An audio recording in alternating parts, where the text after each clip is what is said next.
Hello everybody and welcome back to Untapped MTG, the podcast that's as promising as your upkeep. My name is Gabriel Mello, and in the last video, we actually ended up covering what the colors were in Magic the Gathering and what they meant, and kind of how they worked and what they did. So now that we've covered that, I think personally it's only fair that I get to tell you guys my top 3 decks. These guys I've been building for a little bit, I've been comfortable with, and I've probably played before, and I've built well around, I want to say 50 to 60 decks. Some of them have actually hit the battlefield and I've had fun playing, but as well, some just kind of never made it out. Some just kind of stood there and didn't really do anything. But that being said, here's Gabe's list of his top 3 commanders.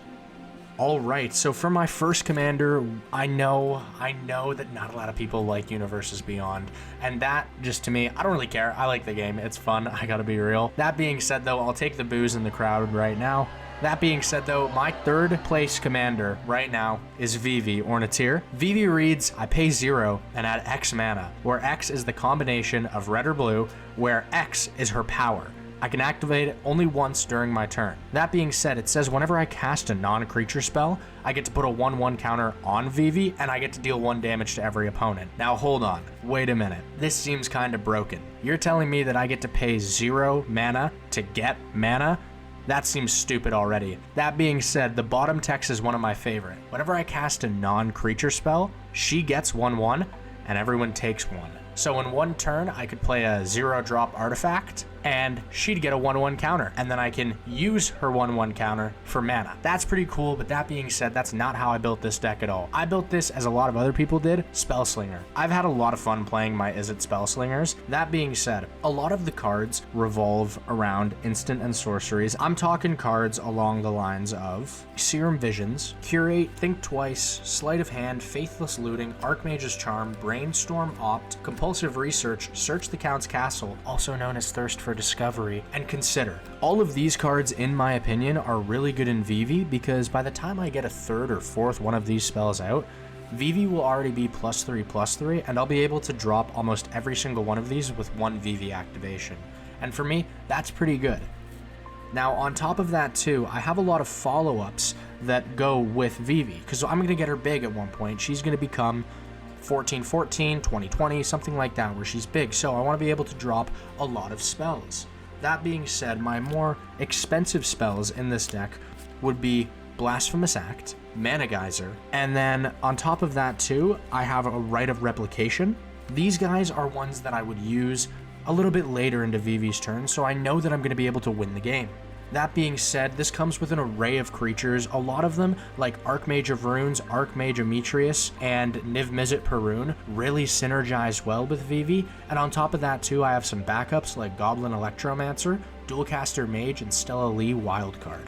Now, some of the win cons in this deck are a little bit, how do I word this, odd, maybe? That being said, let me show them to you. So first off is Walk the Aeons. Buyback, sacrifice 3 islands, I get an extra turn after this. So that right there starts up a fun little engine where I sacrifice my islands and see how many I can go down to and how many extra turns I can take. That will already have people upset enough to get ready to just lose and leave.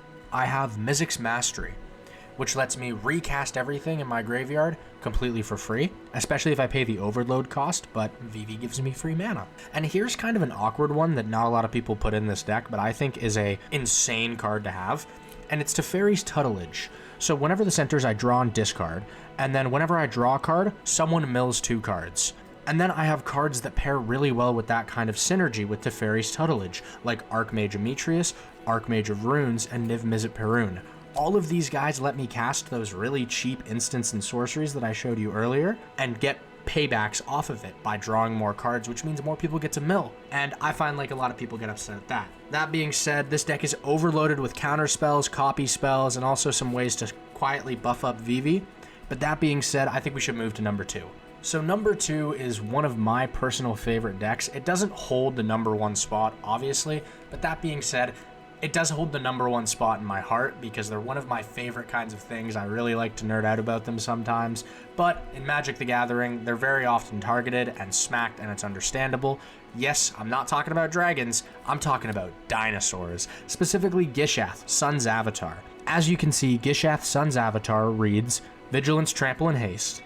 Whenever Gishath, Sun's avatar, deals combat damage to a player, I get to reveal that many cards from the top of my library and put any number of dinos from them onto the battlefield. The rest go to the bottom in any order. So first off, you know this deck is loaded with dinosaurs. Gishath gives me a free dino option, and I'm going to take advantage of that. Specifically with big cost dinosaurs, like Galta, Primal Hunger, Zakama, Primal Calamity, the Tarask, Atali, Primal Storm, and Thrasta, Tempest's Roar. These guys all can come out completely for free, which is really, really good.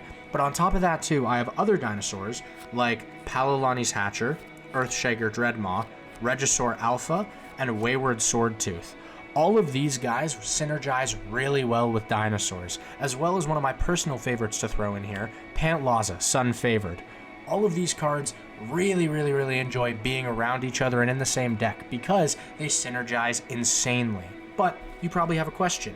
How am I going to pay for all this mana? Because Gishath is 8 mana. She's expensive. Well, I've added a lot of ramp into this deck, like Farseek, Entish Restoration, Kodama's Reach, Cultivate, Explore, and Rampant Growth. But on top of that too, I also added a game changer, Crop Rotation, just to give me that little edge on the chance of winning. Now, even if I don't hit any of these ramps, I have backup cards such as Kinjali's Caller, Otepec Huntmaster, Atsakan Seer, and Drover of the Mighty that all get to add a little bit of mana, but as well synergize well with my dinosaurs by either making them cheaper, making the cards themselves bigger, or returning one from the graveyard to my hand. Now, once Gishath is on the field, she's very easily targeted, and I understand that.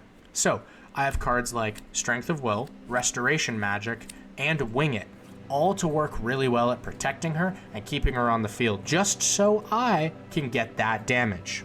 I also do have cards like Colossal Majesty, Warstorm Surge, and Poetic Ingenuity, just so they can all really, really, really synergize with the dinosaur deck itself. All right, everybody, I know that this is the moment you have been waiting for. This is my #1 deck, the top tier deck that I enjoy playing personally, and I love it so much. I gotta be so real. That being said, it's Hazel of the Root Bloom. She says tap her, pay 2 life, and I can tap X untapped tokens I control and add X mana in any combination of colors. So, if I tap 30 tokens, I add 30 mana. At the beginning of my end step, I get to create a token that's a copy of a token I already control. Now, if it's a squirrel, instead I get to make 2. Now, I know that reading this, you would think squirrel deck. Well, it's not a squirrel deck. I will not lie to you, it's not even close. What it is it's a food deck. I'm a really hungry squirrel. I'm a fat little boy, and I am really excited to eat all this food that I get to create. The best part about it is I have really cheap cards that get me tokens and food right off the rip that I can use my commander to tap and add for mana. Cards like Gilded Goose, Vine Reap Mentor, Revive the Shire, Many Partings, and Shelob's Ambush. All of these are really good cards that just give me a token that I get to tap for mana. It's an extra mana for me, right? Now, I also have some non-creature spells that I want to get into real quick that also do help me in that kind of sense. I have Killer Service for the common good, Saw in Half, Return of the Wild Speaker. All of these cards right here really, really, really help me either draw cards, create more tokens, create more token generators. All of these guys really synergize well with it. Now, a lot of my creatures in this deck help me make tokens, like Eager Truffle Snout, Prosperous Innkeeper, Savvy Hunter, Greta, Sweet Tooth Scourge, Nut Collector, Chitter Spitter, Academy Manufactor, Peregrine Took, Tireless Provisioner, and your boy, Chatterfang himself. Now, you're probably thinking, what am I going to do with all this mana and all these tokens? Well, what's the point of it? Well, the point of it is I'm going to be able to sacrifice a lot of them. And you're probably asking how? Well, some of the cards themselves that I just said would say sacrifice a certain amount of foods, draw a card, do this, do that. Now, I have cards like Experimental Confectioner, Camilla the Seed Miser, Morbid Opportunist, All Bed Salvagers, Bastion of Remembrance, Blood Artist, Poison Tip Archer, Zulaport Cutthroat, Valley Rockcaller, and Mirkwood Bats. All of these cards really, really, really help this deck. Whenever I get to kill something, I get something back, which also pings more people for more stuff, right? And I sit there and I juggle all my foods and squirrels around as I'm having a really happy time. That being said, I really hoped you enjoyed this episode of Untapped MTG. I really wanted to explain my 3 favorite decks. These guys personally, I love, I could never get rid of. I don't really know what I'd do without them. But that being said, you can follow me on Twitter and Instagram at UntappedMTG. Once again, thank you for listening, my friends.